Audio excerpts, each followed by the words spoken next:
just here to help you. You know, I do want to have something that's, you know, like that, where people can learn themselves as they go, but they can take from it and, you know, it basically promotes. Exactly. Hey, can you hear me? Yes. Okay.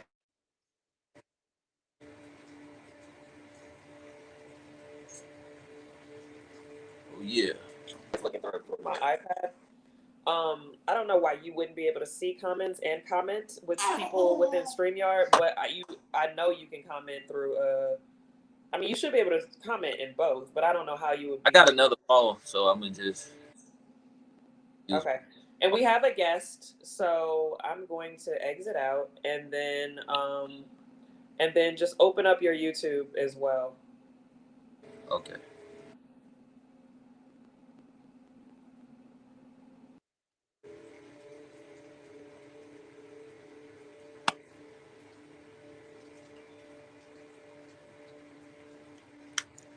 Can you? Let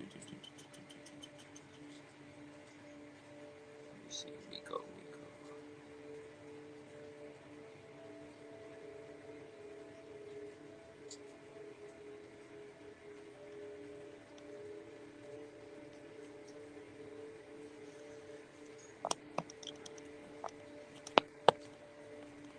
Peace to the family. Peace to the gods. Peace to all the family. If you ain't here right now, let's make sure we get everybody inside. Everyone inside. It's gonna be a beautiful, beautiful, beautiful, beautiful lecture today. I got a lot on my mind. A lot I've been wanting to get across. Just want to make sure we got everything correct at this point in time in this stage. There we go. Everyone, meditation. There we go. Okay, now I can see myself. Now I can see myself on my second phone. Now I understand. Everybody can hear me loud and clear. Let's make sure we get everybody in. Peace and love, peace and blessings to every single last person. I'm sending that to you, to your way. I pray that your day is going amazing.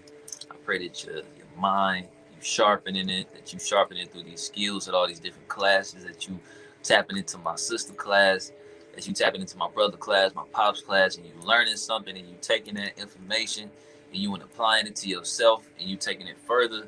You doing your own research. You going deeper and diving into the different codes and you relinquishing yourself from this matrix. I pray that every single last one of you all are tapping out of the matrix to tap back into it because finding or coming into a new mind state takes a lot of work.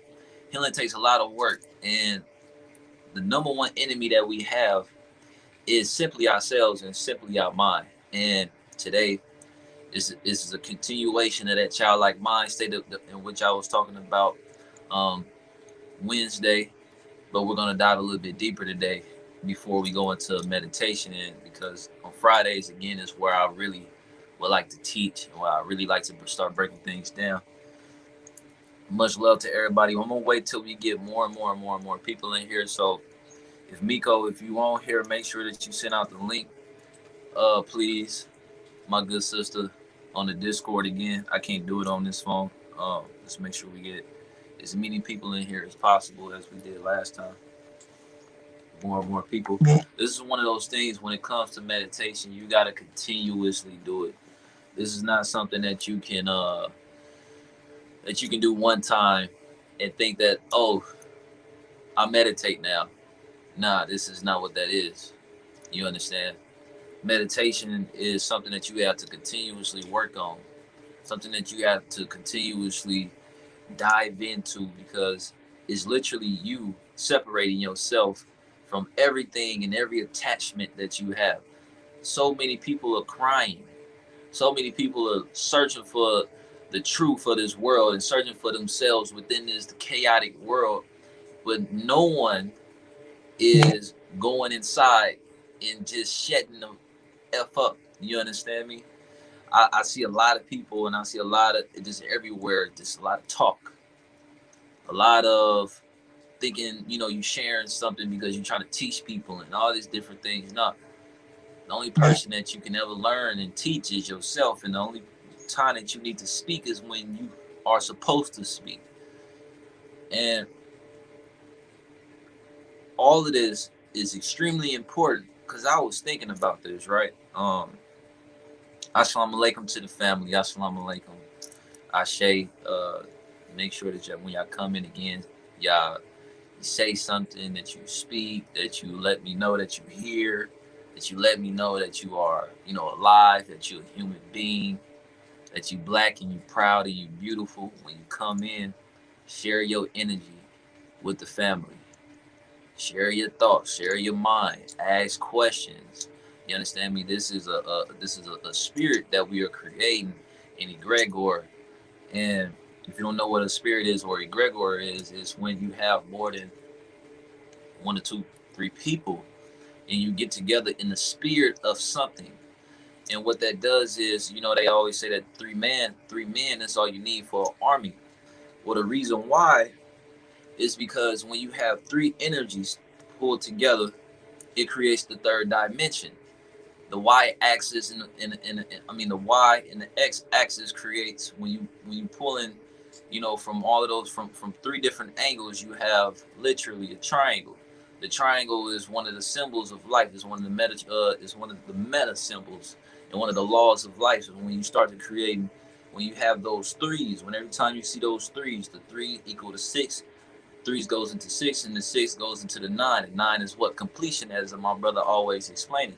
So when you have that three and you do things in threes, if you ever want to create a business, and this is some game for y'all, if you want to have a successful business, start it with three people.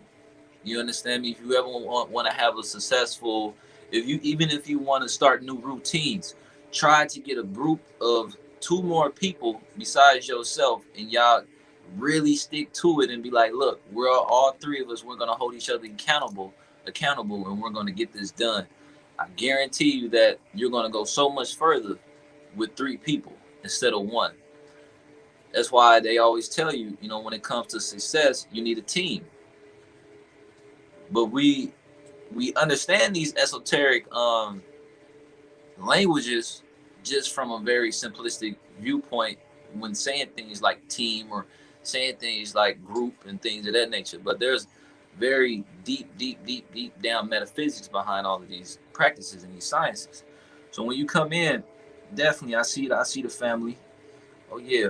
Okay, let me see. Tiana the Greatness was the first one in. So you look, I appreciate you, Tiana, for coming in and being one of the first ones in and commenting. Peace to the family, peace to Grace, peace to Q, peace and blessings to GIs or the G's.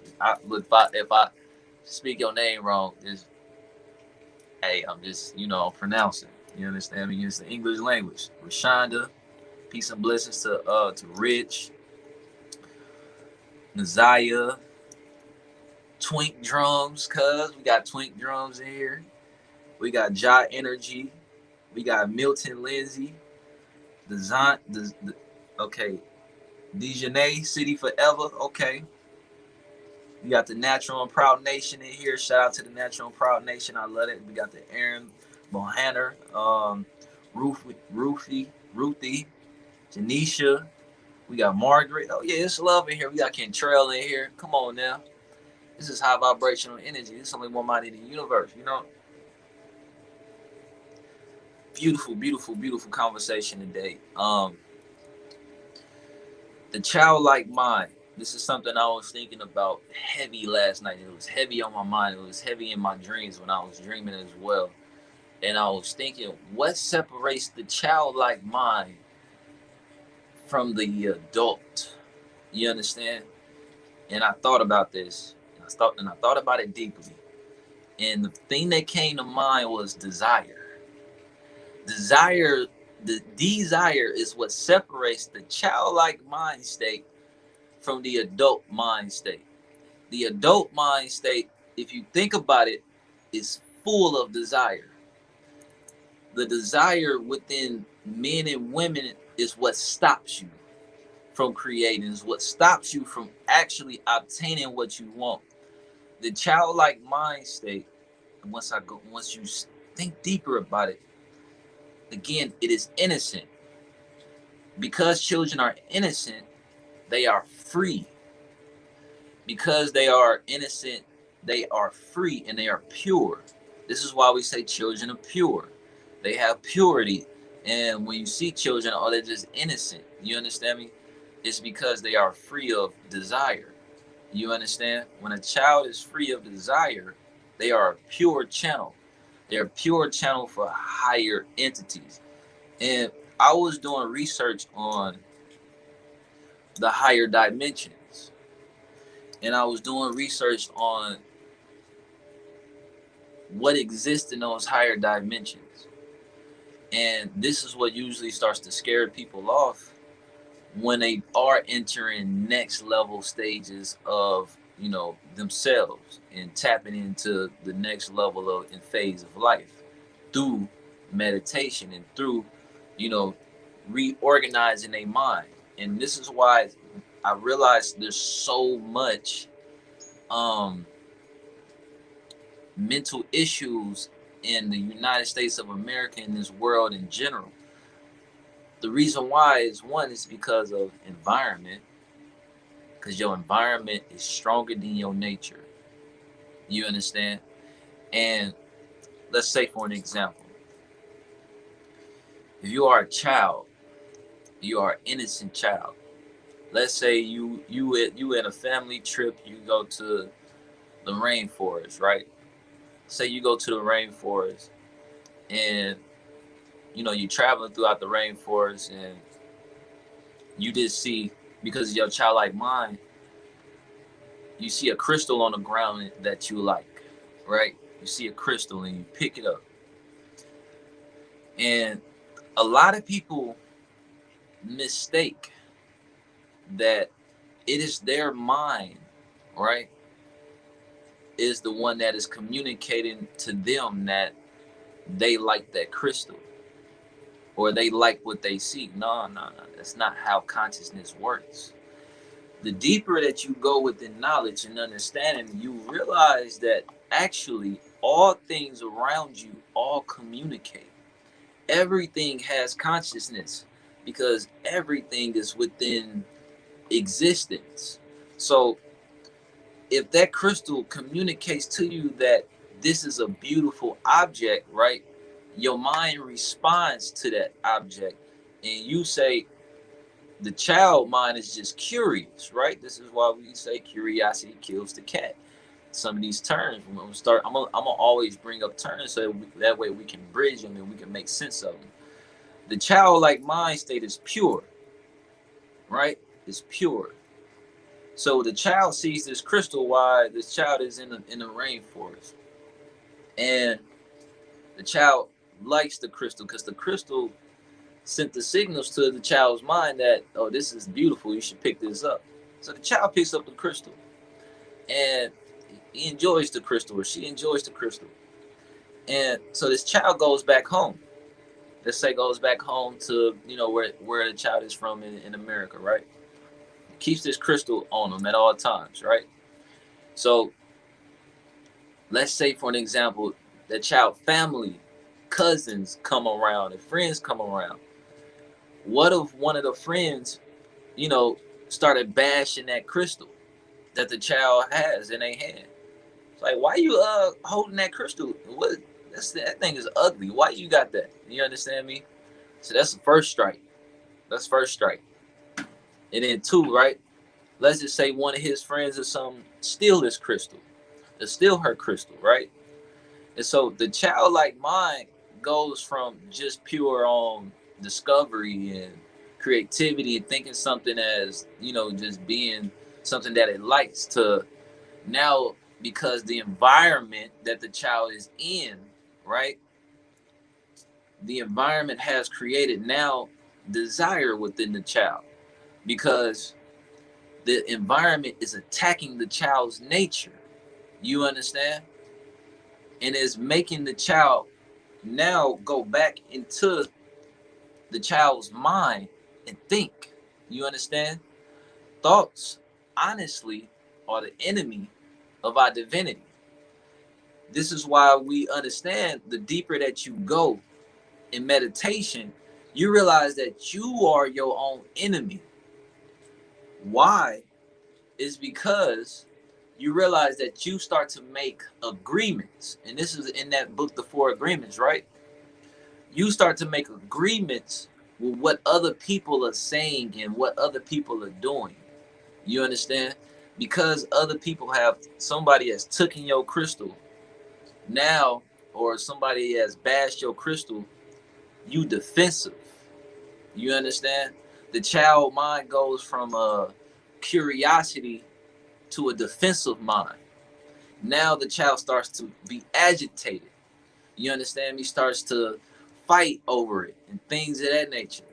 Give me back my stuff. Give me back. But it wasn't the child's to take it. See, but we go all the way back to the beginning. That crystal was just sitting there in the rainforest. It didn't ask to be picked up. You understand? It didn't ask to, but the child mind desired it, right? And because once that child got home and it took the object out of the environment where the object was conducive for the child's growth, the child picked up the object and brought it back home to another environment that wasn't conducive for the child's growth. You understand? Does that make sense? Am I making sense, y'all? Does that make sense? I want to see in the comments, is that making sense? And so this is what I've been realizing, right?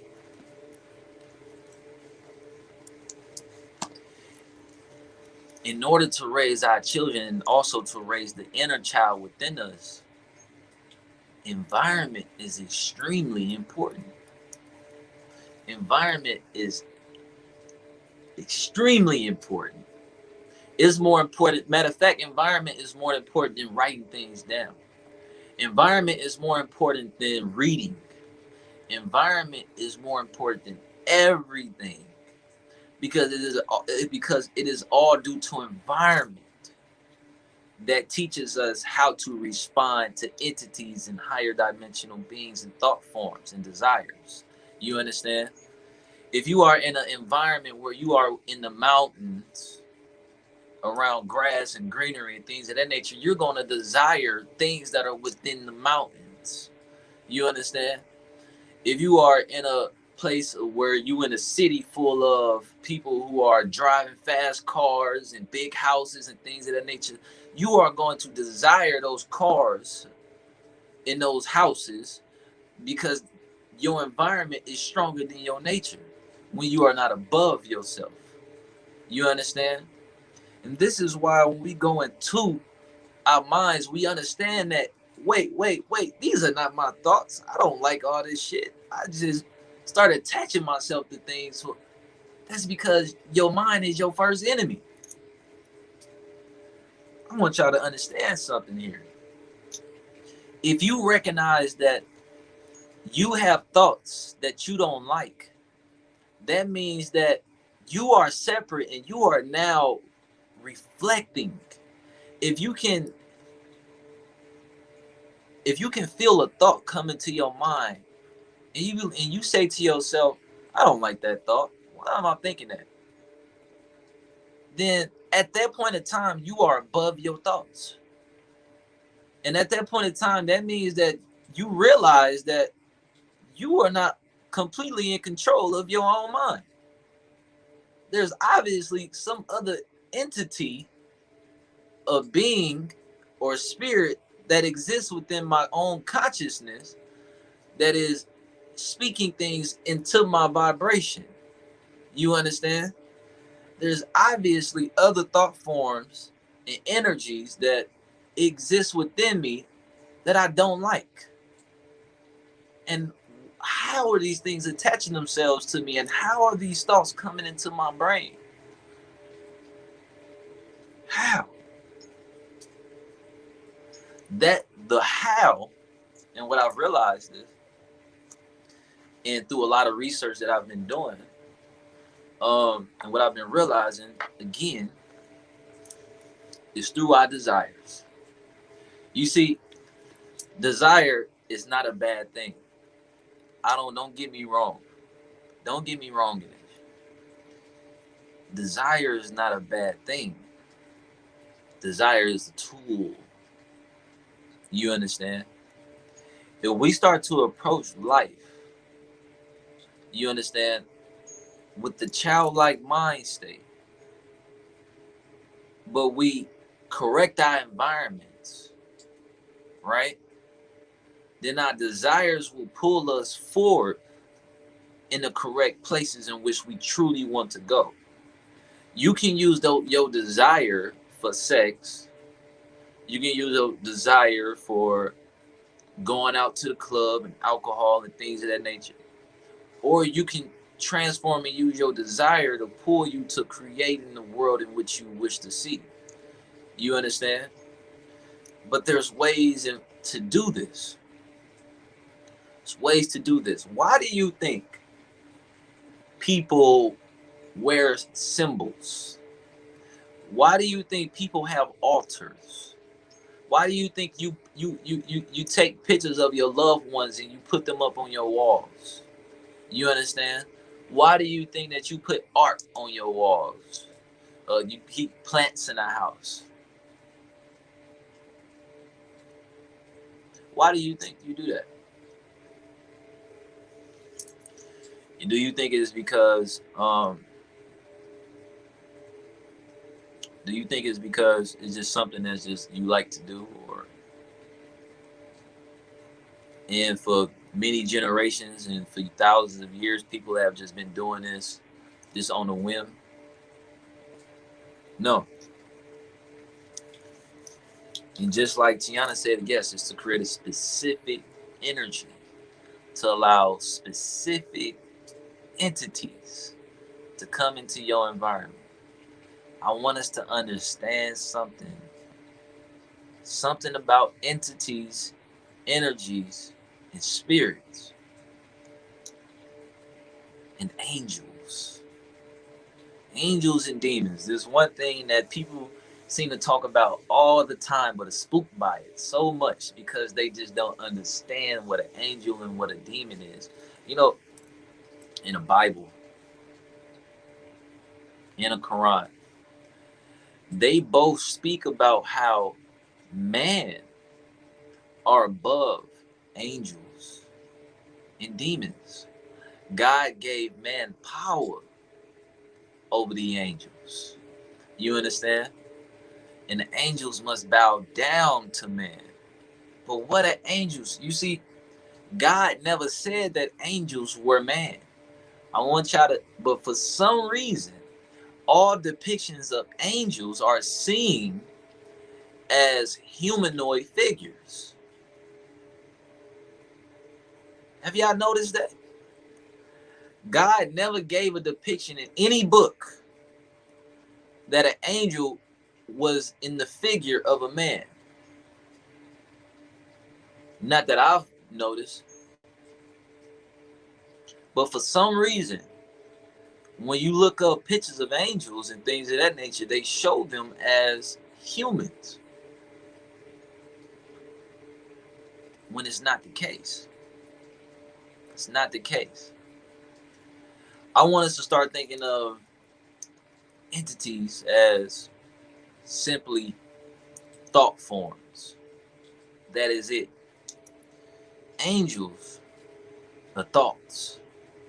Demons are thoughts. You will know what angel you are tapping into just by looking it up. For an example, right? Let me give you an example of what an angel would be. Right? Let me give you an example of what an angel would be. If you look up one of the archangels, let's say Gabriel, right?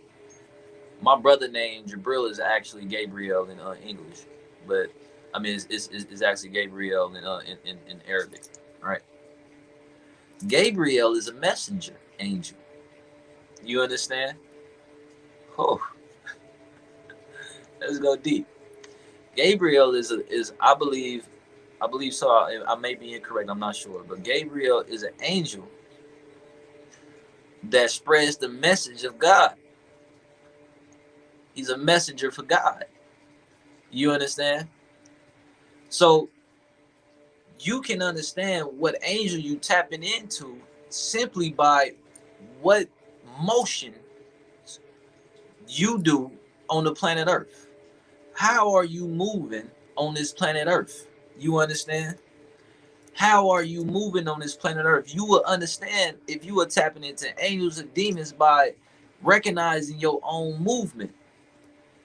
Are you a being who is practicing first what they preach? You understand? And then two, are you preaching that God spell? Are you actively seeking to teach and raise the dead? You understand me? And to raise our people from a dead mind state into a righteous mind state. If you are one of those beings and you are doing it from a very self-reflectional, righteous point of view and state of being, then you are tapping into the angel of Gabriel, the thought forms. Gabriel and the angels are thought forms. You understand? Michael, the strongest warrior for Allah, right?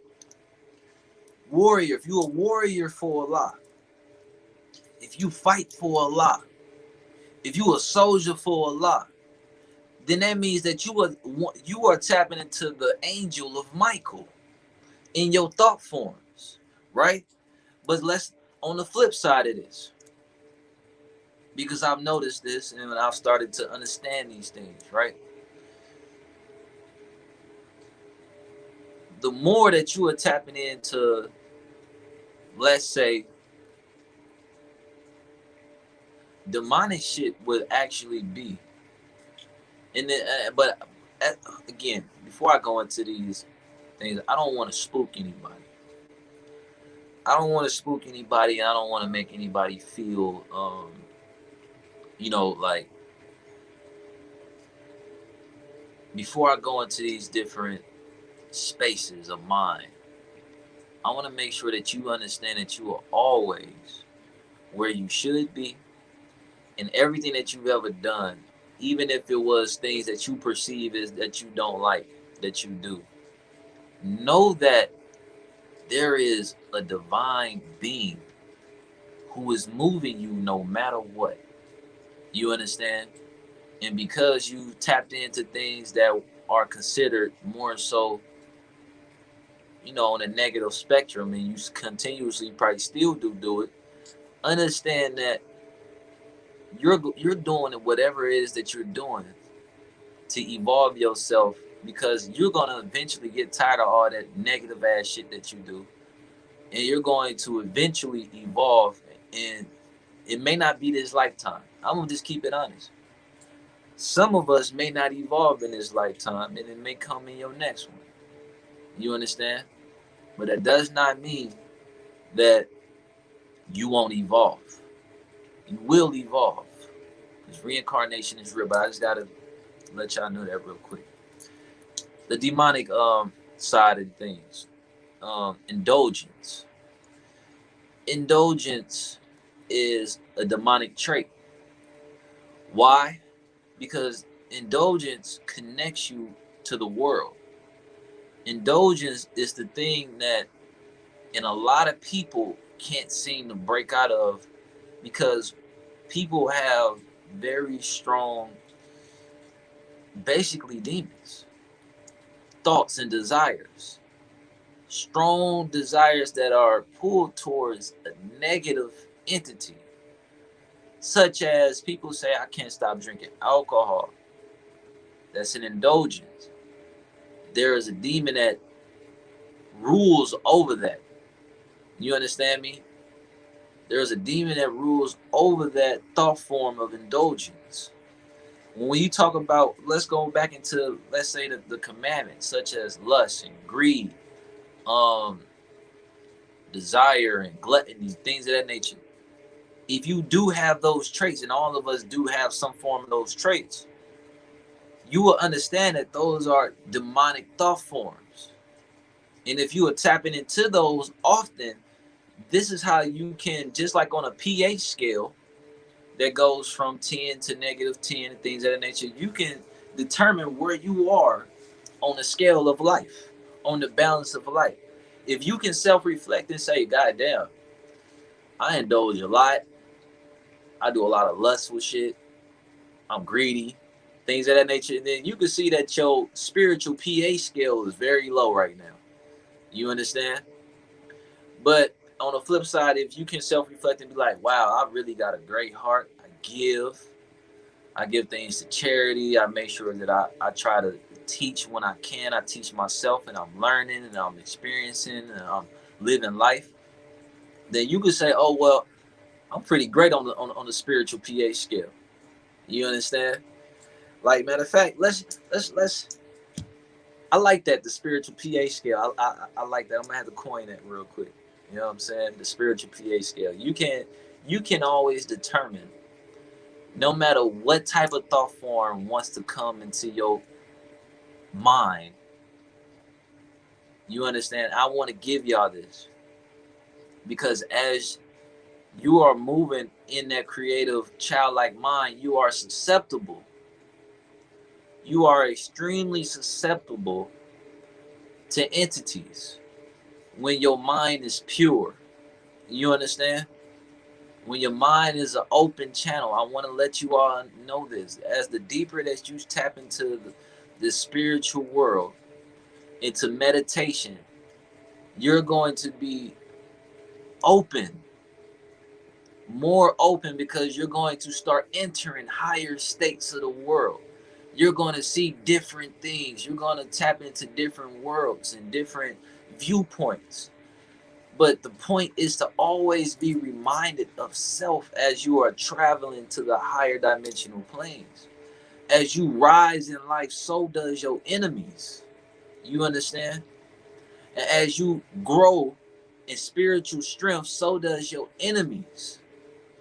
And you have to have a level of discernment when you are tapping into your power. And I'm gonna let you know this. Your power is not that you are God. You should already understand this by now, that we are God. But that ain't where your power lies. Because that in of itself is still egotistical. You understand? Calling yourself God. Still a very egotistical thing to do, and that's not what the point of life is. The point of life is to understand that yes, God is within me. I walk with God at all times. But the point of life is just to actually just see the beauty of life. And to be a beautiful being and to spread beauty within this world. And to spread love within this world and to spread peace. You understand me? The most powerful being, for an example, the most powerful being is not one that sees all the ugly in life, in situations, and tries to fix every situation. Every situation. The most powerful being is the one that sees all the beauty in all situations. No matter where you are, no matter what you're going through, no matter what you experience, no matter who you looking at. You understand? There's great qualities about everything in this world. Even if, for an example, even if, for an example, the difference between the devilish mind state and the Christ-like mind state. Let me use this example. Say, say you walking on a road and you come across a dead dog, right? The dog is dead, it's on the road. The normal mind state, or the more so devilish mind state that is of the world, will look at that dog, be like, ugh, that's disgusting. You understand me? Will be repulsed by it, by the sight. Like you were bigger than life, like you're bigger than seeing this dog dead on the side of the road, right? The Christ-like mind state and how, let's say, Jesus will respond, right, when he sees that dead dog on the side of the road. Maybe that dog has beautiful teeth. Still, even though is dead on the side of the road. Maybe he saw. Maybe you see the teeth, and the teeth was nice and pearly white, and you say to yourself, "Wow, that dog had really nice teeth." You understand? See, that's the difference between the higher evolved being and the being of the world. The higher evolved being looks at things from an artistical expression and says it can still find beauty in something that's can be considered ugly. The point is not to judge people, but it's to find the qualities within those people to rise and raise up. If, let's say for an example, right? And I love giving examples. I'm giving examples today. Giving a lot of examples today. When it comes to our people, the Asiatic original man and woman here in North America, you know, we was that dead dog in the street for 400 years. You understand me? For 400 plus years, and we still continue to be that dead dog in the street. But there's been a few leaders, and a few people who have seen the beauty in that dead state. You understand? Who have seen the beauty in that dark state, and said those people don't deserve to be walking in this world dead. Those people deserve love. You understand me? Those people are beautiful and they just don't know themselves. Oh, wait till they know themselves. And all praise be to Allah for, I got to give it to my master teacher Elijah Muhammad and Master Farrar Muhammad and Miss Louis Farrakhan, because they are some of those beings who was able to walk and see the dead dog within us. But they saw our teeth. You understand me? And they spoke towards our teeth. They spoke towards seeing the beauty within us. And this is what we got to continuously do as a people with our childlike mind state as we are traveling through these different dimensions of thoughts. And as we are creating, as we are designing our worlds, there's going to be a whole bunch of enemies around your beauty. You understand? There's going to be, as you are creating your art and as you making your art pieces, you saw beauty in your art when you was creating it. Other people, you maybe have put it out there and people saw ugliness in your art. But which mind are you going to allow to conquer you? Will it be your thoughts or will it be other people's innate thoughts? Will you allow other people to conquer you because of their lack of being able to see beauty within art, within your art?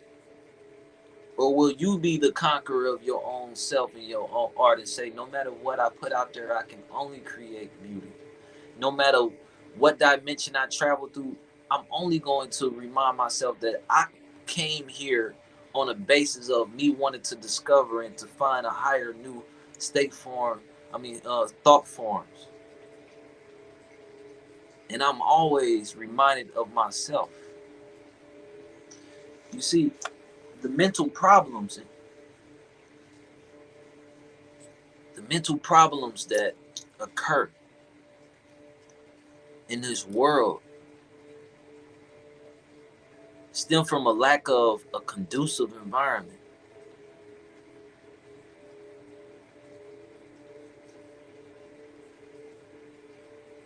Let's say that you grew up stealing your entire life, right? You grew up stealing your entire life. And all you know is how to take from others to gain what you need to eat, to survive, right? And but your environment is changing. You end up having children. You end up now you got others other than yourself to provide for. because life changes over time. And you go from not just fending for thyself, but now you look up and you got a whole family to feed. Now you trying to hit more licks because you got more mouths to feed. With those more licks that you hit, they getting you caught up now because you becoming less careful. You becoming careless, taking more risk, right? So now you get caught up and you getting slammed in the system. Police keep on every time you try to hit a lick. Now you just get caught,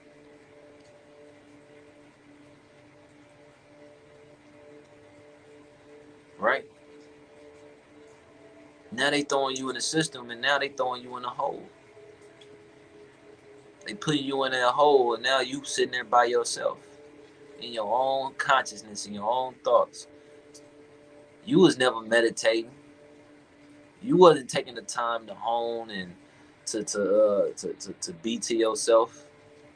You was constantly of the world and constantly just taking from the world, right?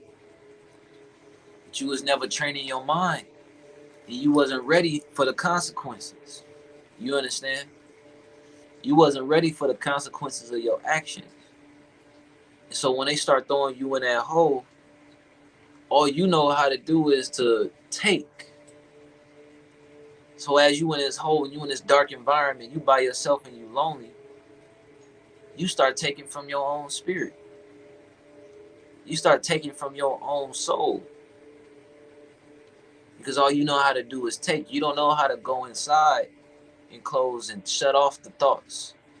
Shut off all the things that you were seeing in your mind. You don't know how to shut them off because you wasn't practicing your meditations. And you just wasn't being a good human being. So all you know how to do is take, take, take, and all you know how to do is keep taking. So as thoughts keep coming into your mind and things of that nature, all you know how to do is keep allowing them to come. Keep allowing them to evolve. And now you're hearing them out loud in your head. Now you're hearing them, now you're seeing them project outside of yourself. And now you're getting even more into an illusionary state of being because your mind is so external. Your mind has traveled from outside of the brain into a space outside of thyself, and you're able now you're seeing an illusionary field of life in your family. When now you get around your family and things of that nature, and now you don't have no recollection of how to even deal with your family and how to be a normal human being, and you trying so hard to figure out how to just be normal around them, how to give them love, but you can't even love yourself. So all you can do is just shut up and be quiet. And now you're fighting with spirits and your thoughts, and you agitated and you twitching, and you because all you're trying to do is find a core and find your soul again. And this is what's happening to so many black men and women in the United States of America. Because we live in a society that teaches us to go for every single last thing that we want instead of being the thing that we need. You understand? We live in a society that teaches us to go after desires, constantly bombarded with desires, constantly bombarded with ads, constantly bombarded with things that we might like, suggestive things. Constantly. We got no time to actually go into our mind and figure out what do we need though. And what do we need?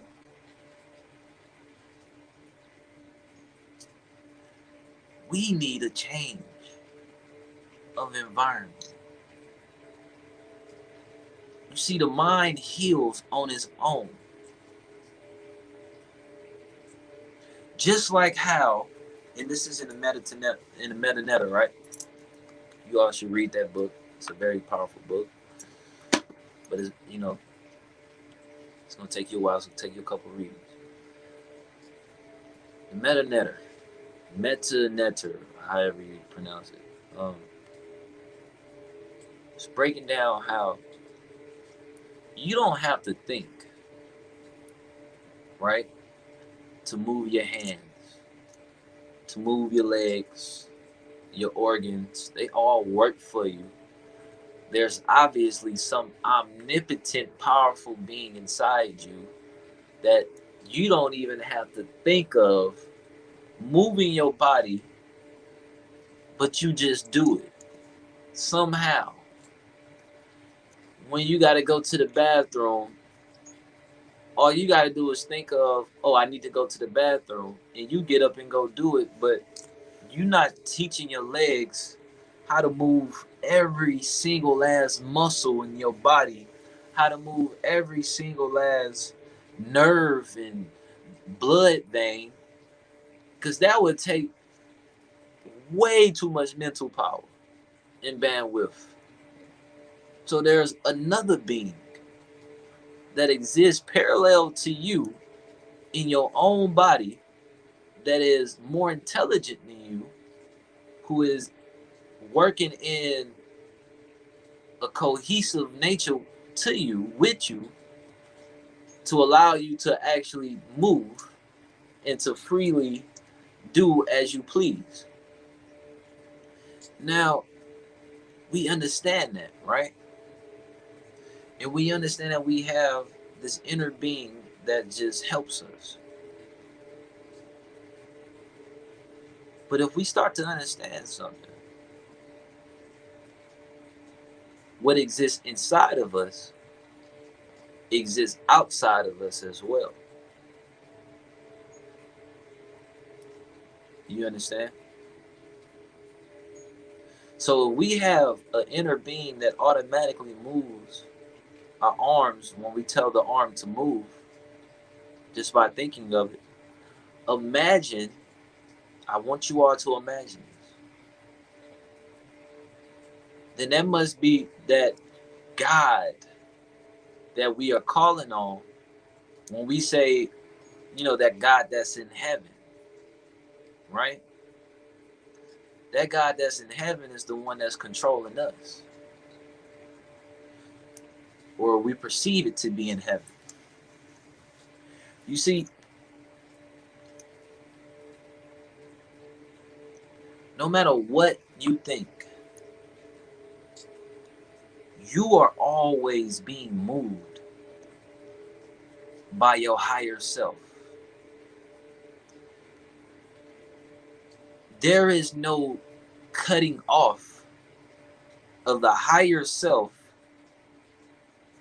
from you.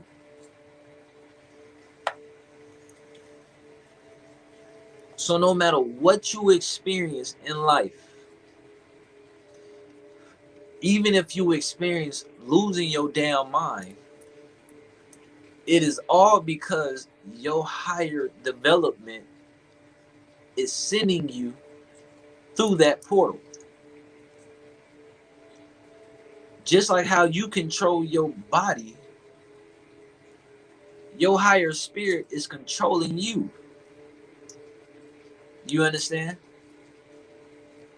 And sometimes,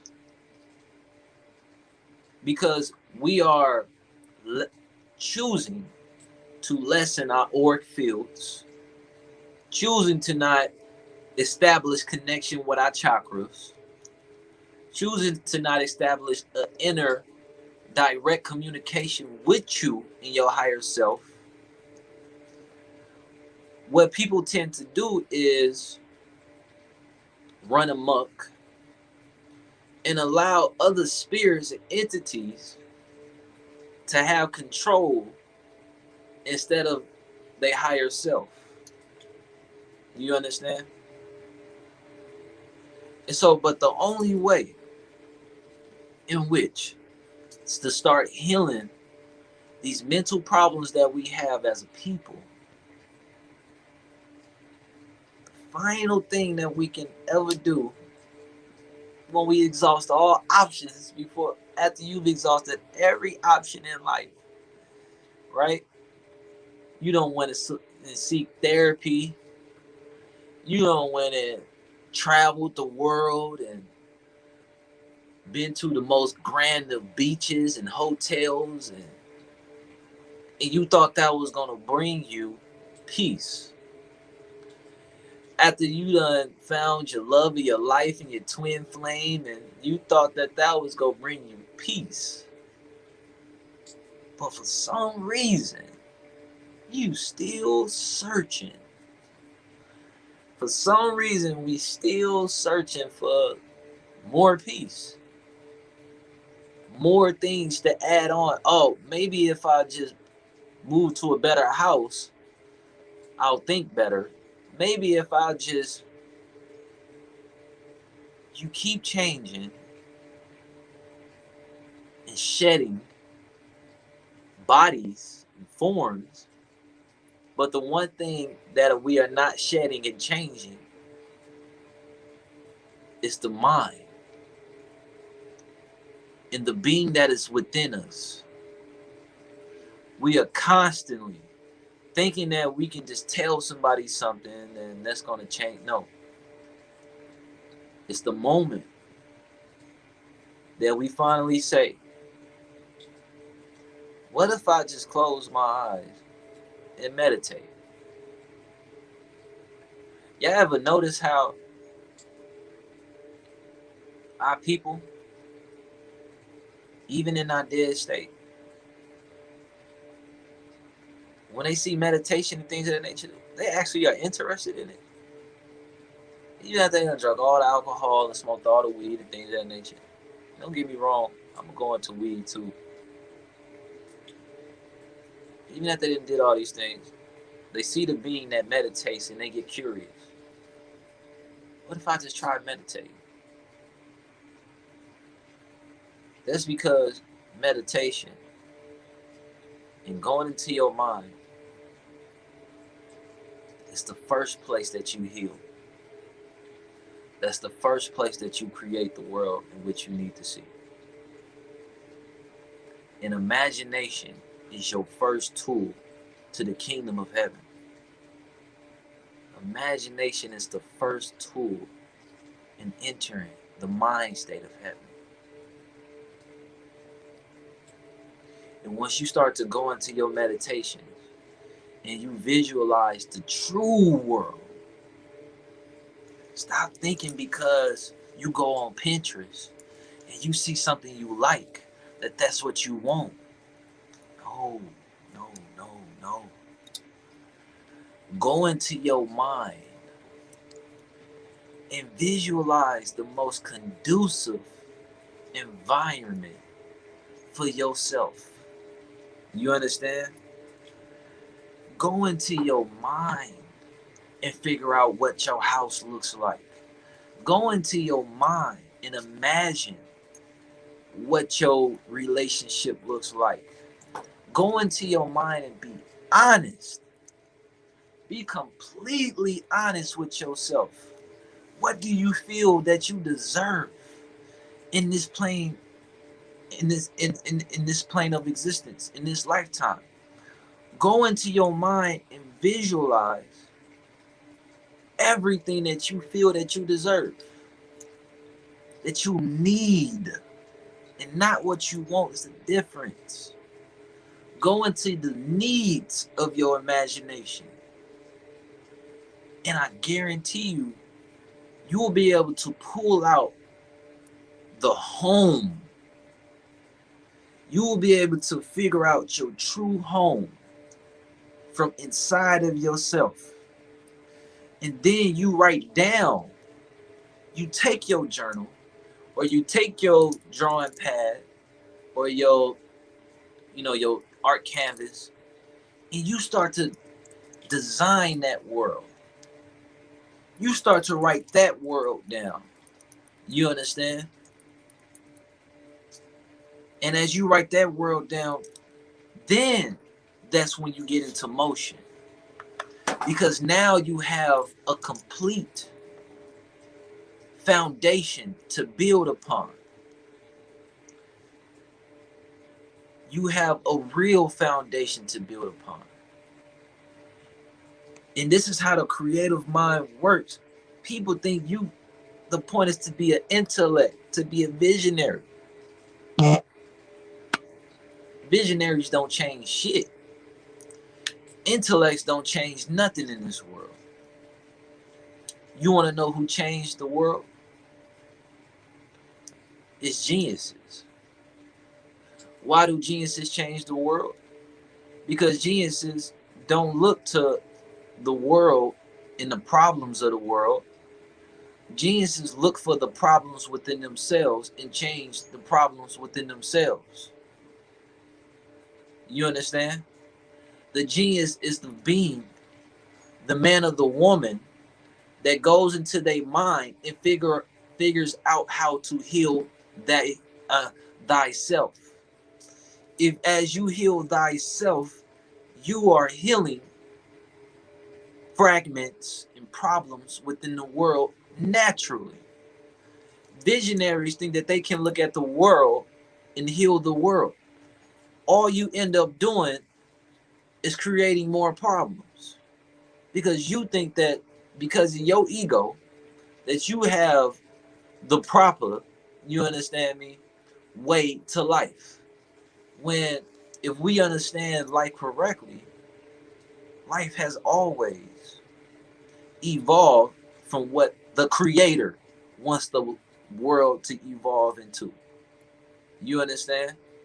That means that to be a genius, you have to have direct communication with the creator. And that just means going inside, tapping into your inner child, tapping into your inner brain. The intellect don't mean nothing to me. The visionary don't mean nothing to me. The person that is talking to God on the inside, that's the person I want to talk to. That's the person I want to have conversations with. Because I know that person has evolved. And that person is seeing this world from such a high perspective. The person that has this inner conversation is asking themselves questions and they are responding to themselves with the answers. They're not looking to everything else for the answers. They actually asking themselves the questions and they are responding to themselves with the answer. If you on that level, I want to talk to you.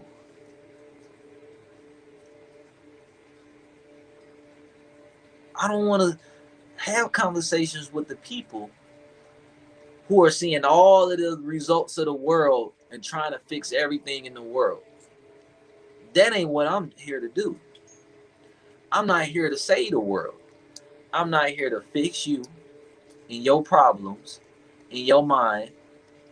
All I'm here to do is to give you tools to help for you to make the decision to go into thyself and heal thyself.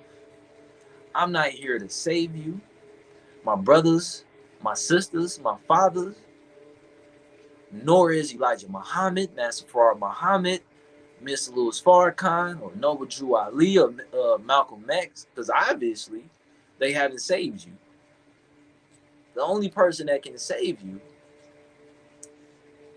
is the person that you will see when you look into that mirror. When you go inside your mind and you allow for your creative childlike spirit to roam within a protected state. Because you see children learn off what they see you do.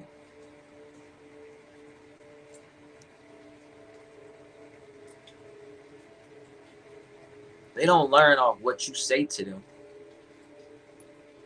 They learn off what you desire. Children learn by desire. You understand? So if a child sees that their mother or their father is constantly on Instagram, constantly on the phone, then the child is going to desire being on the phone. Parents are saying nowadays, and I thought about this. Parents are saying nowadays, children are just so smart, right? They just connected to them phones. First thing they do when they get out the stomach is they want to get on the phone. Oh, silly parent. Silly parent. That child is no smarter than you. You know what's happening? You see, you was when that child was in the womb, you was on your phone all day. 24/7 actually. You go on Instagram and check how many hours you be on Instagram. It should say 7, 6 hours, 8 hours a day. And as your baby is in the womb, you don't realize that your dreams are your baby's dreams. The brain of your child is directly connected to your brain. In the brain of the child is able to see what you see. It's connected to you. It's inside your body, in your womb. So as you are always on the phone, always watching TV, always around negative people and things of that nature, the child is downloading this in the womb. This is why we say trauma starts before the conceptualization of the baby. Trauma starts in the womb. You understand? So the child is automatically coming into the world knowing how to use technology. This is how evolution works. So if our beings, let's understand this. If you are in a state of being where you are always around people who are healing and you're working on towards your goals and things of that nature, and you always creating art and things of that nature, you are going to create a child once you have a child that's going to also be tapped into that side of themselves. For an example, let's look at Will Smith and his children, right? His children are highly talented, highly artistic because of the environment, right? That Will Smith and Jada put their children in. Simply because of environment. They automatically came out the womb. If Jada likes to read books and Will likes to read books, and they child grows up and seeing their parents always reading them books, then that child is going to desire to read. That child is going to desire to do more creative things. Children do not learn from what you say, they learn from what you do. So if you see that your child is hot-headed and they are all over the place and things of that nature, we got to do some self-reflecting, because the child is just a reflection of you, the biggest self-reflection of you. And if your child, say for example, is disrespectful to grown adults and other human beings, well then you got to check and see yourself. Are you a disrespectful adult and human being? Because the child is just going to mimic its environment. And this is how, if we start to understand these things correctly, we can create environments that allow for our desires to not become our own enemies.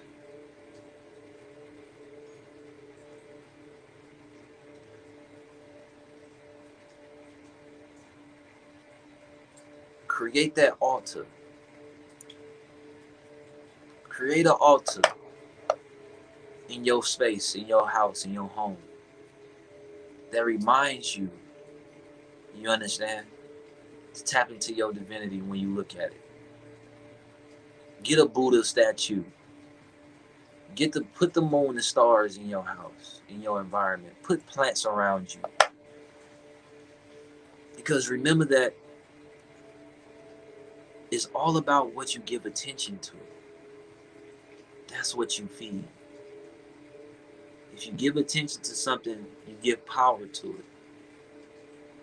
When you was giving attention to your workouts and when you was working out, you was noticing results. But the moment you stopped working out, your mind was no longer giving attention to it. So the energy of it died. And now it's sitting in the abyss of knowledge in your mind. Just waiting on it to finally spring back up once somebody mentions it again. Maybe that'll spark you again to go forward. And that's what I want us to do. And this is why we created this environment. And this is why we honestly should be more involved on the Discord. More involved in getting others to come into this space, into the wealth standard. Because the more people that we have around us in our environments that are speaking to light, speaking to the divinity within us, speaking towards the beauty within our souls and within their own souls and things of that nature, and sharing beautiful knowledge and wisdom, we are creating environments that are conducive towards our desires. You're in the infinite wealth strategies because you understood in your higher dimensional soul that this was the place to be if you needed to grow. You see, I realized something. People don't be in this shit to grow. They be in this shit to get close to you. They want to get close to the source. They want to get close to 19 keys. I want to get close to 19 keys. How can I get close to keys? Right? This is why people will follow and they start following you and things of that nature, because it wasn't the knowledge that they seeked. It was the being or that man or that woman that they seeked. And you notice that once you start to, you start to create classes and courses, and you start to, sell your own products and things of that nature, you notice that you don't have a whole bunch of support as you do on, the likes that you get and things of that nature. You notice that it's only a few of those beings, you understand, that actually truly taps in. You see, amongst the army of God and amongst the kingdom of the higher dimensional beings in yourself, you notice there's very few of us. You understand? Between me, my brother, and my family, we have a reach of over at least 400,000, 500,000 people. Right? But we tell people we're doing classes to directly teach. There's 31 people in this room right now. 31 beautiful souls. You understand? Out of 400,000 or 500,000 people, it's 31 people who's ready to listen and to expand their consciousness. And this is how you have to understand, this is how life works. So do not expend your energy trying to save everyone else and change everyone else. You can't save your family. You can't save your wife or your husband, your girlfriend and your boyfriend. You can only save yourself at the end of the day. Because if you could have hundreds of thousands of millions of followers and things of that nature, and still only 100 people tap in, truly, imagine the odds that's against you when you're trying to save the people right next to you. So this is what I want y'all to understand.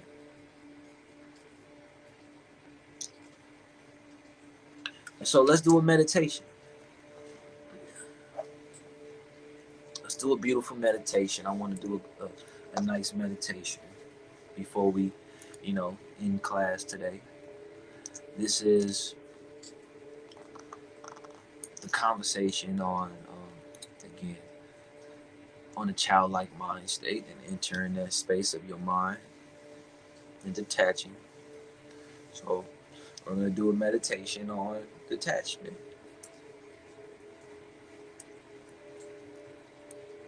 We can wish, I know, MJ, we can wish so much for our families to tap in,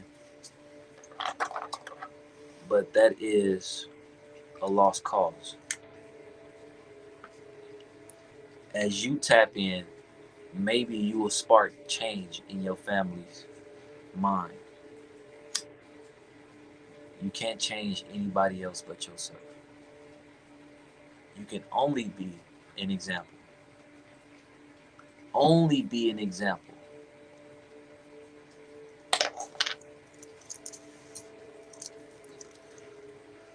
Only be an example.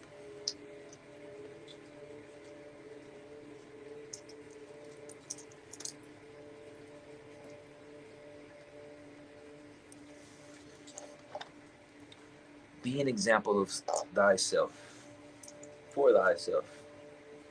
And I'm gonna do this meditation with my headphones in. Oh, connected to the wrong one, buddy.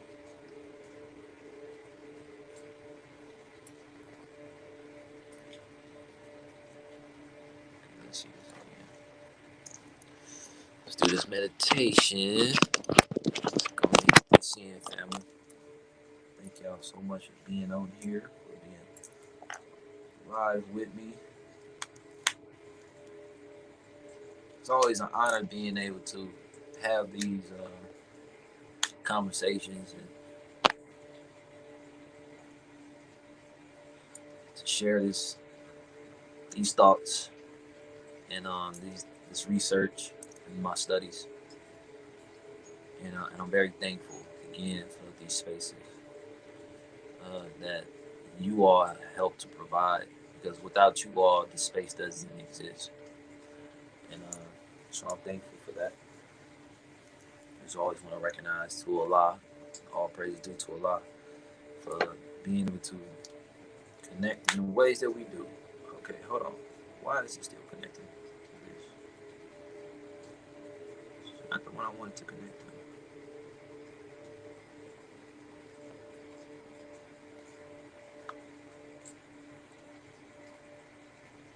There we go.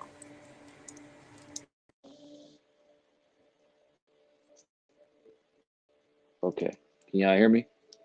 Let me know if y'all can hear me in the comment.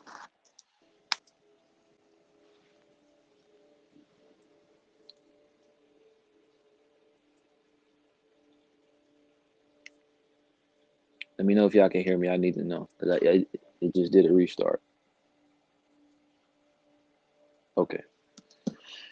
All right. So before we go into this meditation, if you have sage, Palo Santo, you got incense, definitely light an incense. Uh, definitely light an incense real quick before we go into this meditative state of mind and being. Um, it's best if you have on shoes on, take your shoes off. You want to always take your shoes off, ground yourself, get into a comfortable state. You can lay down if you need to.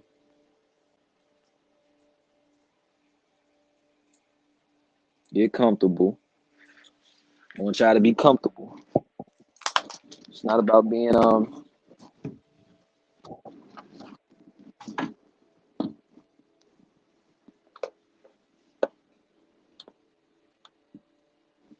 it's not about being uncomfortable in this meditation.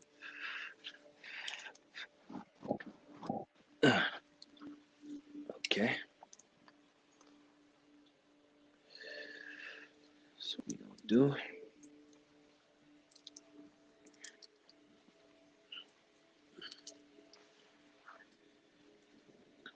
Oh yeah.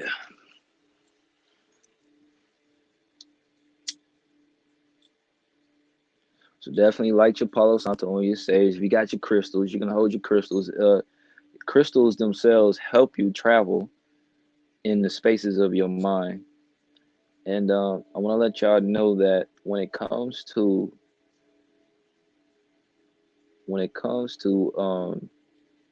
say for example weed smoke and stuff like that, you don't ever want to smoke around people that you're not comfortable with, in environments that are not conducive. Because what you're going to do is you're going to allow for entities and spirits to enter your consciousness, and they're going to pull you in negative directions, because the untrained mind, and a lot of people have untrained minds. So weed smoking is not good for the untrained mind, nor is it good to smoke and indulge in weed smoke often. Weed or shrooms or whatever, they are all medicines. And like all medicine, you do everything in moderation. Everything always in moderation. Never overindulge in anything in this world. Don't ever, because all that's going to do is teach you the spirit of indulging. And that's going to trickle into so many different areas of your life. And you're not going to have control over thyself. And also, the weed nowadays has so much chemicals in it. So many, because, of course, anything that black people use to heal themselves, the white man go taint it. You understand me? He go put his chemicals in it, his Roundup and all that extra shit up in it. And he go, because he wants to destroy your mind. He know that his time on this planet Earth, honestly, is short-lived. So he want to take as many souls as possible with him into the abyss of hell.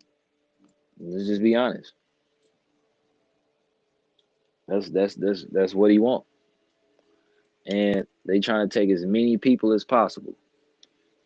So I encourage every single last person, to just be above yourself, be above your own mind, and have your own thoughts, and to practice grounding. Don't be a slave to anything. Always ground yourself. Practice going outside, sitting in the sun, and just listening to nature. This is the most powerful grounding tool that we have in this world. If you take your shoes off and you go outside and you just start appreciating nature, just go outside and just stare at the damn trees, stare at leaves, stare at the plants, stare at the bugs that walk the ground, and just go back outside and just appreciate what's around you. That will always remind you of the natural world and bring you out of the illusionary state of your mind. It'll always bring you back and ground you. If you do those simple things, simple routines. And another thing, before I go into this meditation, get your sleep. Rest. often. Don't let these people tell you and lie to you. I'm telling you, if you heard in the external world, real hustlers don't sleep, stop listening to those people. Those people are the same people that's taking a million and one drugs, the same people who are fighting and battling so many mental problems and issues. You must get an ample amount of sleep. It is only through rest that the body heals itself, that the mind resets itself, and that you will have enough energy to conquer the world. If you don't get rest, the body starts to eat at way at itself, and it will deteriorate at a quick rate. If you stay up for 3, 4, 5 days straight, that's all you need for your mind to go haywire, for your body to shut down. You don't need, I guarantee you, you can go 30 days or a whole week without water, but you can only go about 3 days, three days and a half without sleep. You understand? So get your rest and get your sleep and go to bed at a great time. Don't stay up late. Only stay up late unless you have rest during the day and you work at night and you sleep during the day. But always get your rest. Don't let these motherfuckers fool you. Get your rest in. The body will heal you.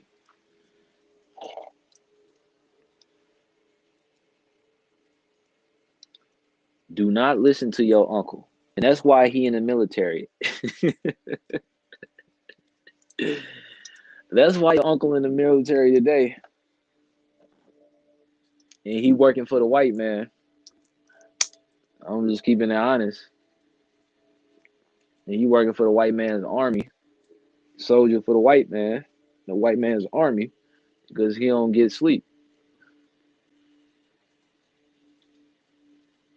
Because that breeds slaves. If you don't get enough sleep, you are susceptible to being a slave. Who else didn't they allow to have sleep? Slaves. The army just adopted practices that they used during slavery. That's it, to make soldiers more obedient. It's the same shit. People just think they doing it for a higher cause. It's just a higher form of slavery. That's it. So don't listen to your uncle. Don't listen to that shit. So yeah,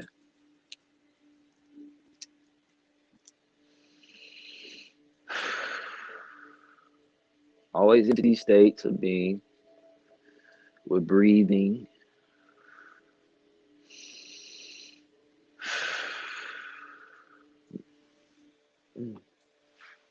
Breathing will always help. You can also, there we go.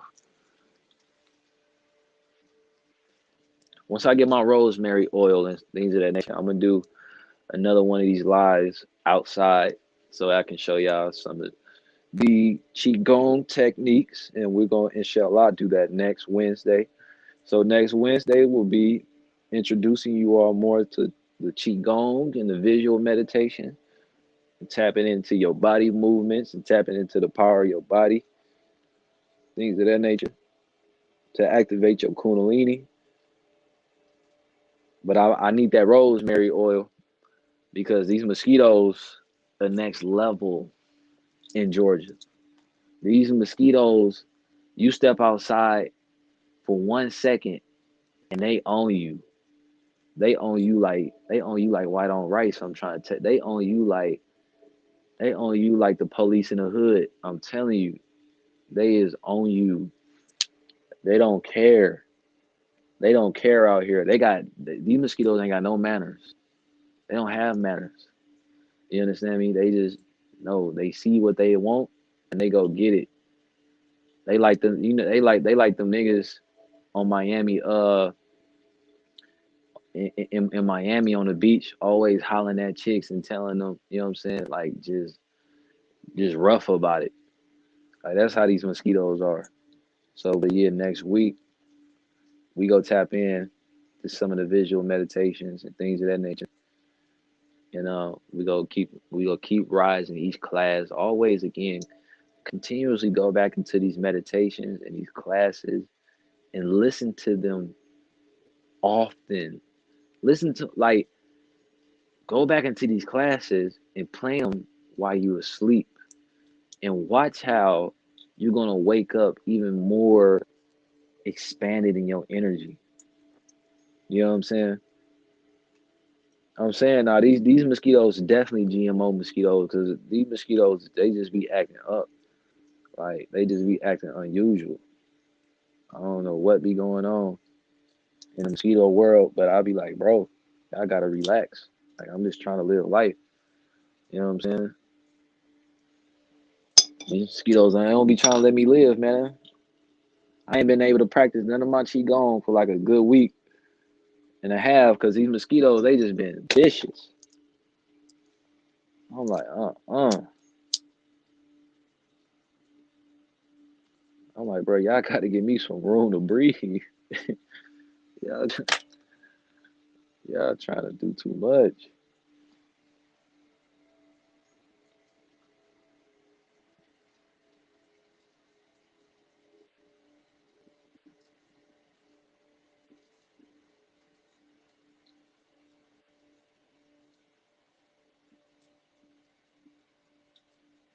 Okay, I'm trying to figure out where I can put this real quick.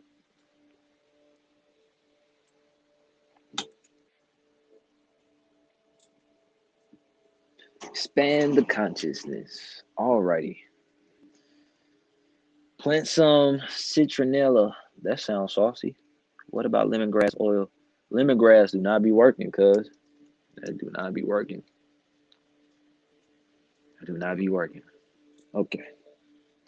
Let me put something under my. Hold on, yeah.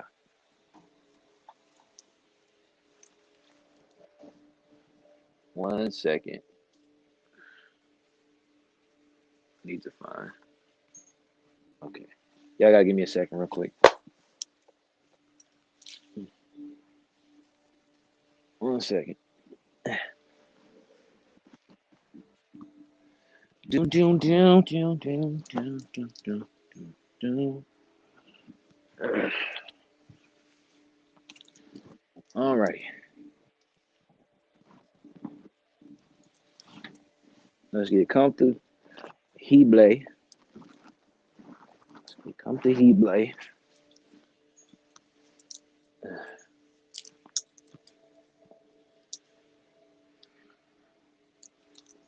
get into this meditation.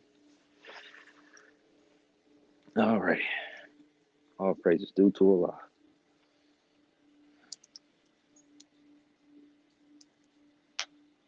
Keep your energy secure.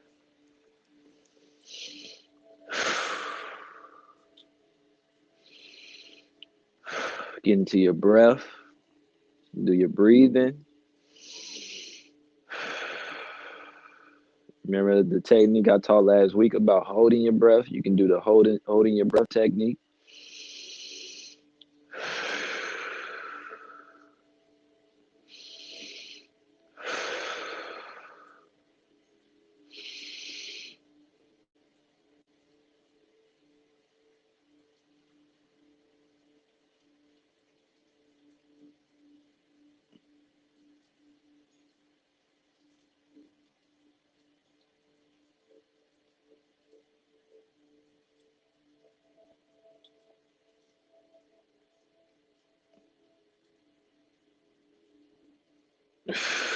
We just practicing our breaths right now. Practice your breath work right now. We go practice it for about a good minute. Let's work on your breath and your breathing. In your mind, ask yourself to allow yourself to enter the state of oneness in your own consciousness. Don't say it out loud. Ask yourself questions. Ask yourself or your higher self for permission to enter the state of your being, of your healing, of your mind, oneness, in the depths of your consciousness. You have to, you actually have to respect your own self and respect your own energy before you are allowed to enter these spaces. You have to be respectful. You have to be intentional. You have to be honest. You must show gratitude and tenderness and grace to your own being.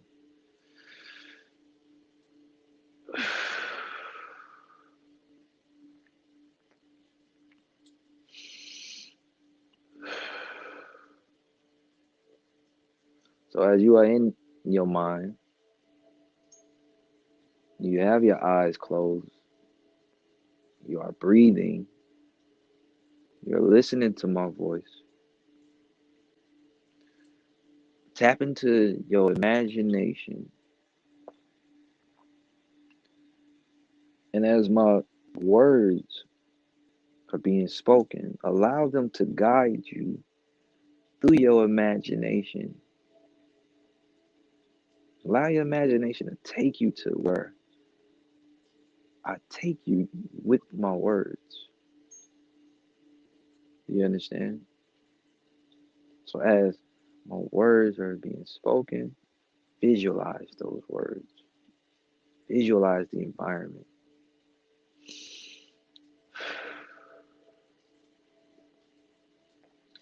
We are in the desert. This desert, it is the sun is setting. It's around 8 o'clock ish. The sky is it's beautiful. It's gorgeous. The sky and the setting and the seeing the sun and past the sand dunes. You see this beautiful crimson glow in the sky. There's clouds. There's layers from the top of the sky that goes from darkness down. And you see the sun setting over in the horizon. You're in the desert sand and it's a little windy. You're feeling sand hit your face. It's not bothering you though. It's hitting your clothes. The air is at this point in time is not as it's not thick, nor is it truly hot. It's calm. It's very calm.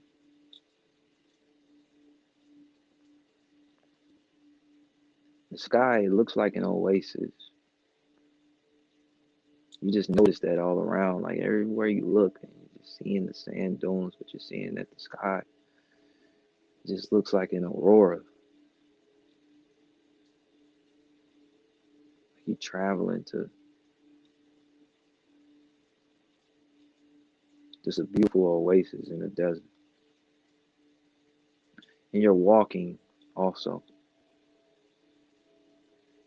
You're walking with, you got these sandals on that have, metal on the bottom of them that allows you to connect to the electromagnetic field of the ground.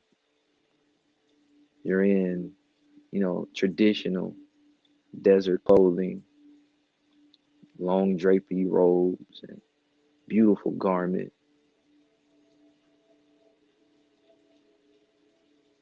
And let's say we're all together. We're in a group of 33 people.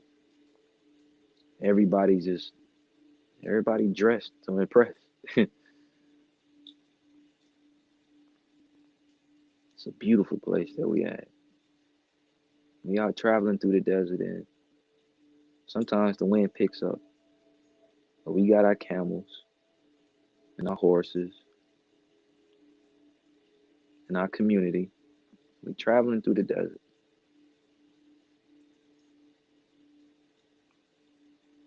You could tell on the faces of everybody that everybody is here to everybody is here for this journey. Everybody all every single last one of us has this look on our face. This look of one adventure and this look of also that we are ready to conquer conquer any and everything that comes our way. So we traveling through the desert. Sky is beautiful. The wind is wrestling. We traveling with our caravan and our group. Y'all dope, fresh, however you want to dress. Traveling through the sand, going up the sand dunes.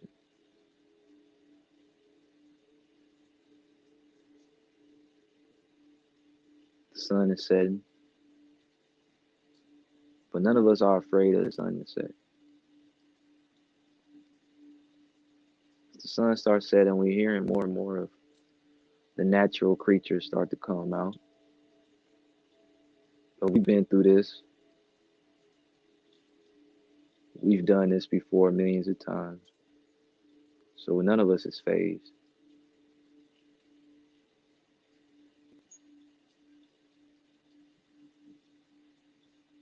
It's pitch black. Well, it's getting to being pitch black in front of us. But as we look up in the sky, we see now just beauty of the stars.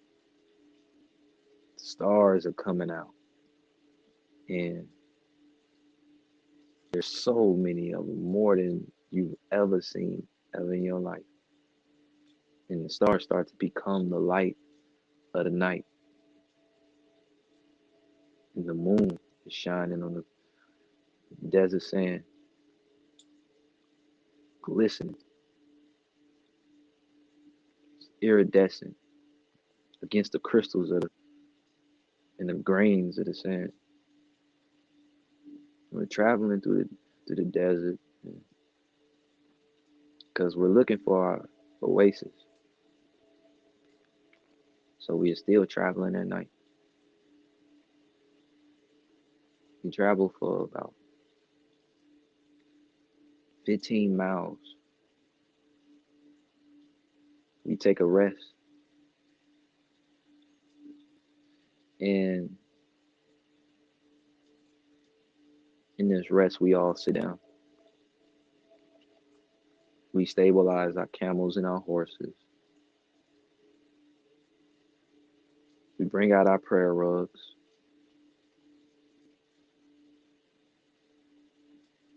and we all pray together. We pray in a circle, and we share a drink. We share water. Food. We share a few laughs because we laugh about how how hard the journey is, but we all recognize that we in this together and we got each other.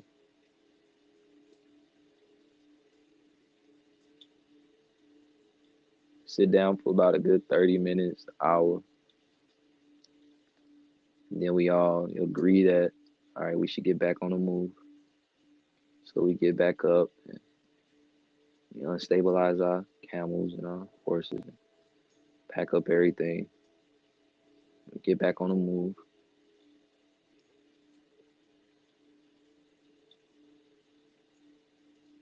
As we're on the move, we're on this very tall sand dune.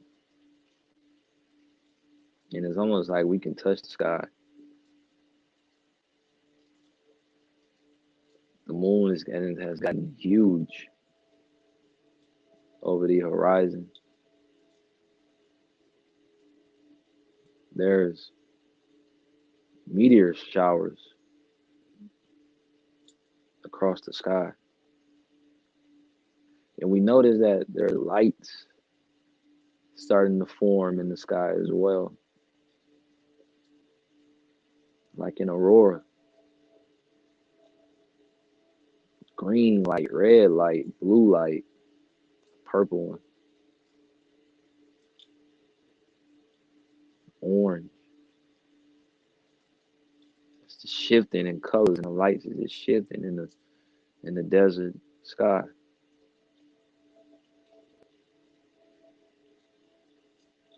And we just traveling, but we're looking up while we're traveling.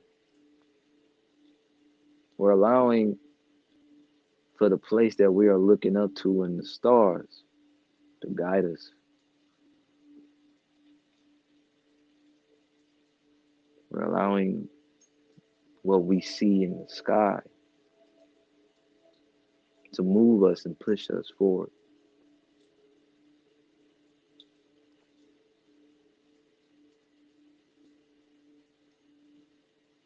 We're going and drawing ourselves closer and closer to the aurora.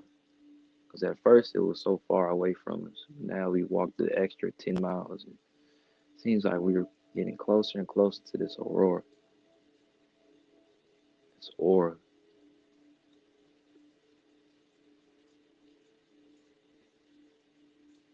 The desert has become much cooler.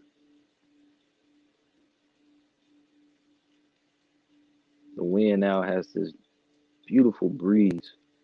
So even when we sweat, sweating in the thickness of our clothes, the wind as it brushes against our sweat, it cools us back down.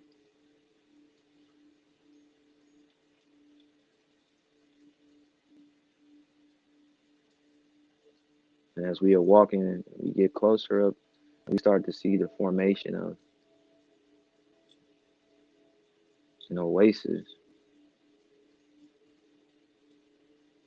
We start to see that in the distance, there's these dark objects. We can't really make them out completely, but through our discernment, we understand that those must be trees because they're tall.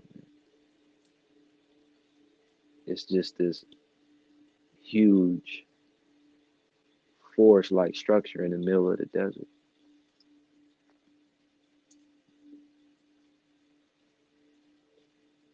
So we get closer and closer, and the more we get closer, the sight of this forest starts to actually come alive. And it no longer looks like just a figure in the darkness, but it starts to take shape, starts to take form, start to be able to recognize the leaves, the greenery, because we're carrying lanterns, so we can see by the, the night, by the fire and the lanterns as they reflect off of the trees, reflect off of this greenery. So we get closer and closer, and we get now into the forest. This forest is in the middle of the desert, but it's a nice sized forest. Within this forest, we're hearing lots of birds. They getting riled up because they notice there's a whole caravan coming. There's monkeys in this forest. Shit, a couple zebras.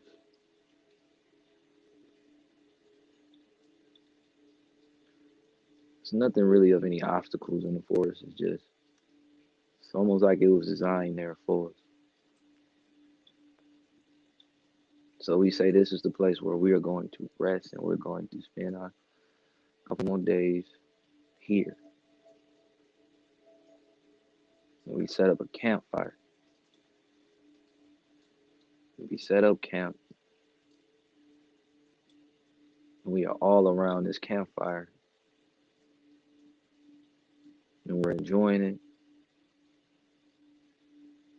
And we sharing stories. we're sharing music together,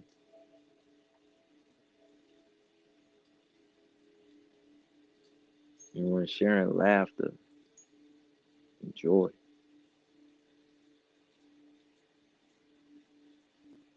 We seeing just the beauty of just connecting with each other,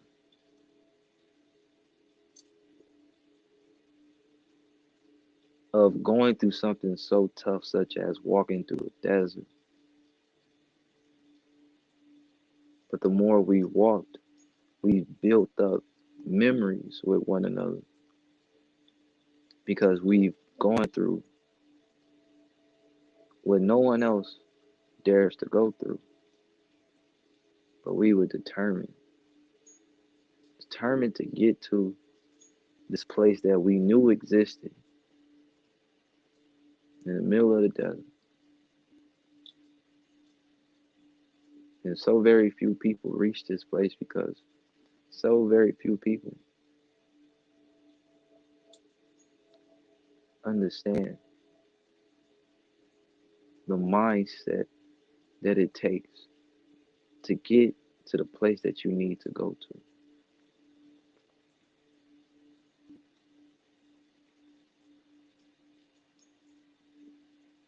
And so we start playing the drums.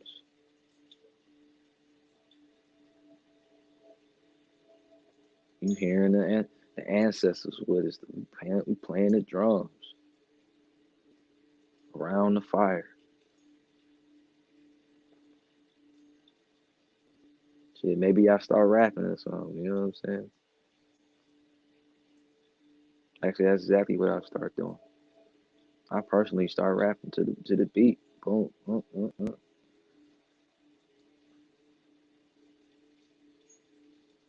women dancing, men dancing. We just having a great time.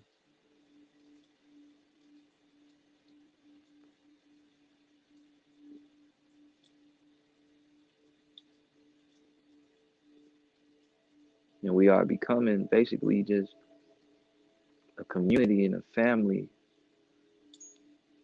just through living and bonding. We say to ourselves, realize just it's the simple things about life. It's what brings us joy. Sitting at this campfire and being able to just converse and share our stories and our wisdom and our thoughts and our hearts from our unbiased perspectives. We all look at things just objectively.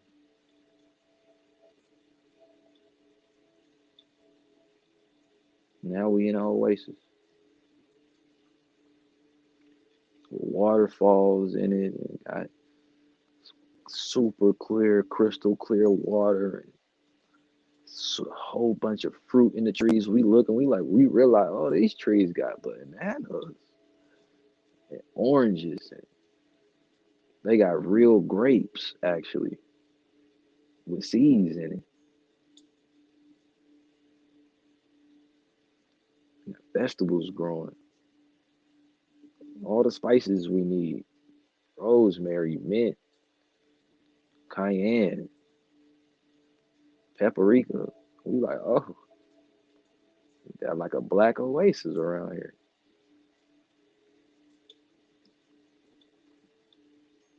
But all it took to get to that place was traveling through the desert. And that's one thing that no one likes to do. But if you travel, and as we are traveling, we realize that the more that we travel, the only place that we can ever end up in is heaven.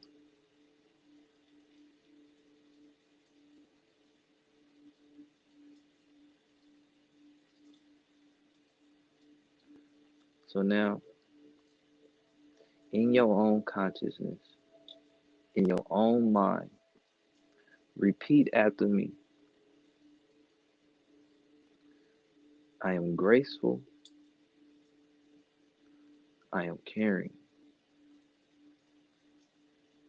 I am attentive. I self reflect. I see this world objectively. I see the beauty in all things. I see the truth in all things. I do not allow opinions of others to control me, but I do allow the opinion of others to be an opinion.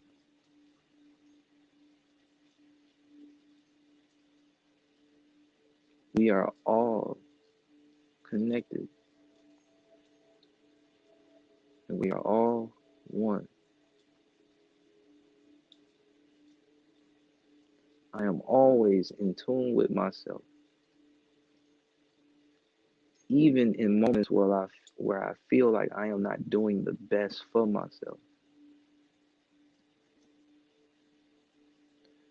My higher self and me are always at one.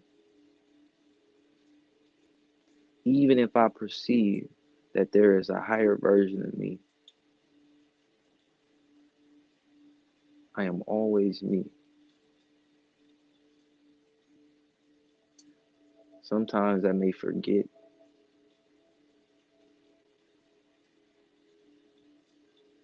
but God always brings me back on my path. Sometimes I know the knowledge, but the universe always realigns me with the proper way to use the knowledge. I always seek what's best for my soul. I release control of all that I think I know. I allow for divine presence only to enter my vessel. I allow only for angelic and high vibrational frequencies to exist around me. I am whole. I am beyond. I am magnificent. I am peace. I am justice. I am equality. I am of the heart. And my heart is the source of my power.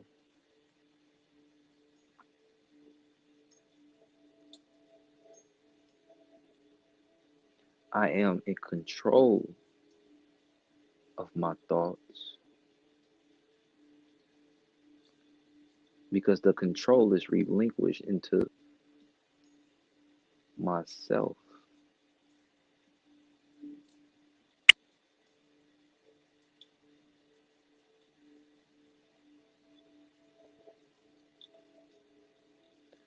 As I enter these states of my own imagination,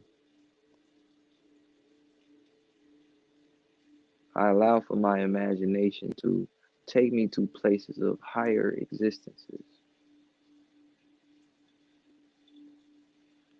And as I travel through higher dimensions and planes, I am always safe in knowing that I am still here, present,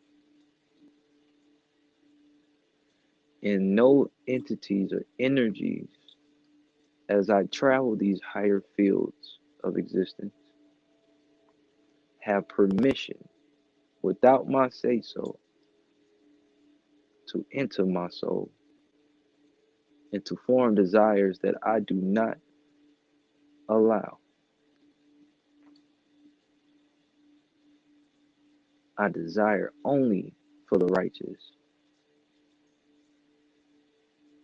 I desire only for truth. I desire only for my home. I desire only for what I need. I desire for balance. I desire for divinity.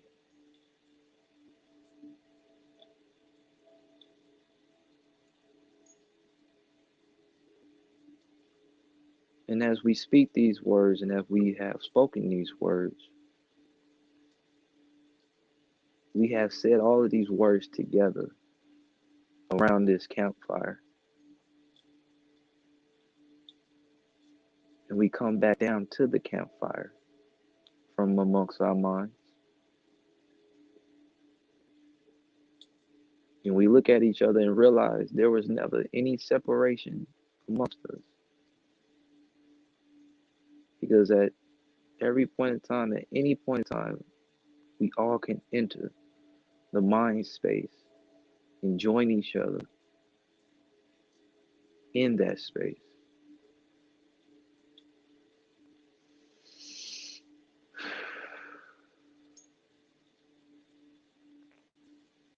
And we look up and we see the campfire rise into the sky and realize that it was our campfire that was creating the aurora in the sky. So who we were traveling to was ourselves the entire time.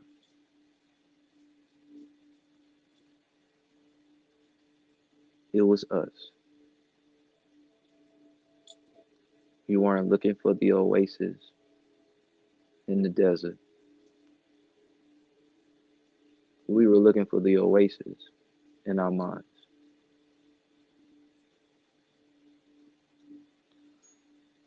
Ashe.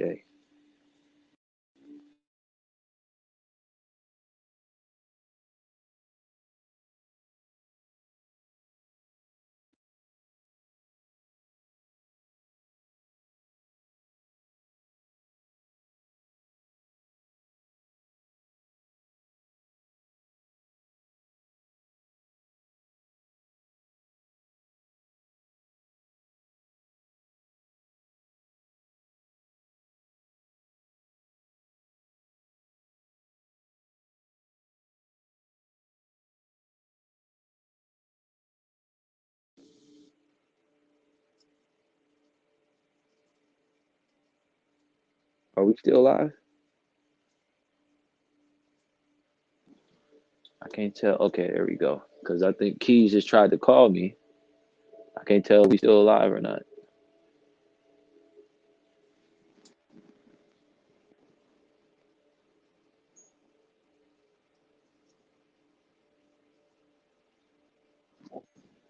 Family, are we live? I cannot see in the comments. Okay, there we go. So that was the meditation. I would like for y'all to come back into the space now. Let me know in the comments how y'all feel about this meditation. How was it? Were y'all able to travel there? Were y'all able to get there to that space in your mind? And sorry for this part at the end. My brother called me, kind of messed up my focus a little bit. Um, oh, that was beautiful and much needed. I'm crying tears of joy and happiness. Thank y'all. Thank you. I'm glad that we all felt that we was there in that space. Uh, it's always amazing. Hold on, let me try to get y'all back up on my phone. There we go. There we go. Now I can see. It was amazing being able to share this with y'all. I don't know about y'all, but as I was, in that space, I can visualize every single last thing um, that I was speaking. Like I can see it all. I can visualize it. Let me know if y'all was able to visualize that. Um, it was all love. Okay, Ashe. That was awesome. I loved it. Glad y'all was here for that. Again, as you're coming back out of the meditation, definitely you can gradually bring yourself back. I was kind of abruptly taken out of it because I got these headphones in, and that just kind of took me out of that space. I was trying to come out of this space a little slower. But all praise is due to Allah. I'm glad that y'all feel relaxed.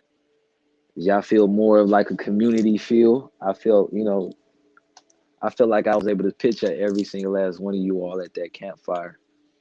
And I feel like I was able to see all the faces and just how even within that meditation, it's almost like doing the story of the meditation. I can't even fake it with y'all. I like how I brought that back with the aurora being the smoke from the fire. I feel like that was the sauciest part to me. Like when I thought about it, when I did it, when I said it, it was like, wow, that's actually pretty dope. Like that's a hard meditation, cuz you know what I'm saying? Like I felt like that was one of the hardest parts of the meditation when we brought it all back. You know what I'm saying? I'm telling you, I felt like, hey, who's one of the ones playing the drums? Cause like, if you was playing the drums, if you felt like you was playing the drums, let me know. You know what I'm saying? If you feel like you was playing them drums while I was rapping, I was going crazy. Let me know. Oh God, kicking it with them camels, cuz.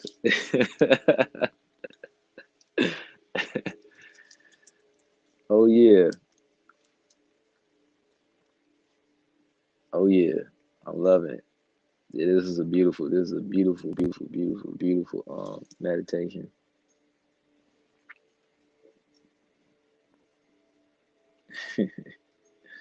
So another thing, okay, so what I would like for everybody to do, let me try to screenshot this real quick. I like for everyone to do,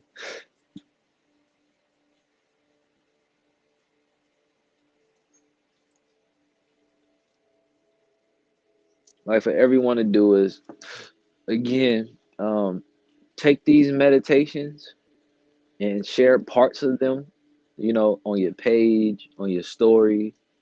Like when this is reposted and this is, and this live is sent again into the Discord on the channels, make sure you go back into the meditation and the lives and share clips of them on your page, on your stories, and tag the Basheer music or the Guru Share page and spread the message.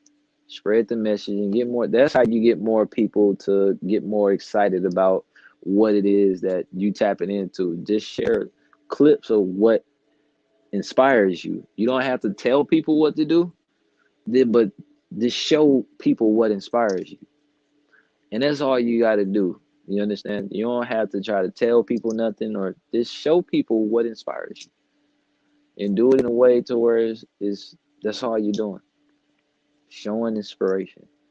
Just be and try to, if you can, when you tap into your powers and you're doing more of these things, record yourself doing these things and just share it. Share it with an unbiased perspective and things of that nature. And don't put too much into it.